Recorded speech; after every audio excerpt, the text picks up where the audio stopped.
અરવલ્લીના શામળાજી પાસે સતત બીજા દિવસે પણ ભેખડો ધસી પડી છે। શામળાજી ઉદયપુર હાઈવે પર ભેખડો ધસી પડી છે અને ભેખડો ધસી પડતા 3 કિલોમીટર સુધીનો લાંબો ટ્રાફિક જામ સર્જાયો છે।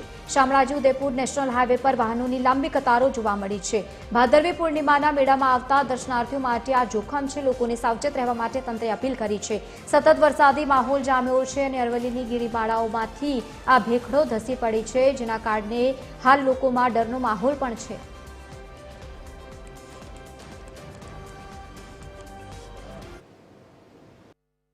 અરવલ્લી જિલ્લામાં છેલ્લા 2 દિવસથી પડી રહેલા ધોધમાર વરસાદને કારણે જે શામળાજી ઉદયપુરને જોડતો જે નેશનલ હાઈવે છે તે નેશનલ હાઈવે ઉપરથી ડુંગરની જે ભેખડો છે તે ધસી પડવાના કારણે વાહન વ્યવહાર અટકી પડ્યો હતો। થોડા સમય પહેલા જ નેશનલ હાઈવે ઓથોરિટી દ્વારા આ જે રોડ છે તેને ખુલ્લો કરવામાં આવ્યો છે।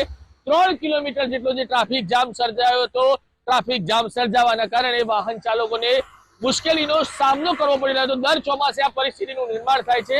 ક્યાંક ને ક્યાંક જે સેફટી રાખવાની હોય તે સેફટીનું અહીંયા ધ્યાન રાખવામાં નથી આવ્યું, કારણ કે આ જે બ્રિજ છે તે બ્રિજ ઉપર ડુંગરો આવેલા છે। ડુંગરો પરથી અવારનવાર ભેખડો ધસી પડવાના કારણે જે વાહન વ્યવહાર છે તે અટકી પડે છે।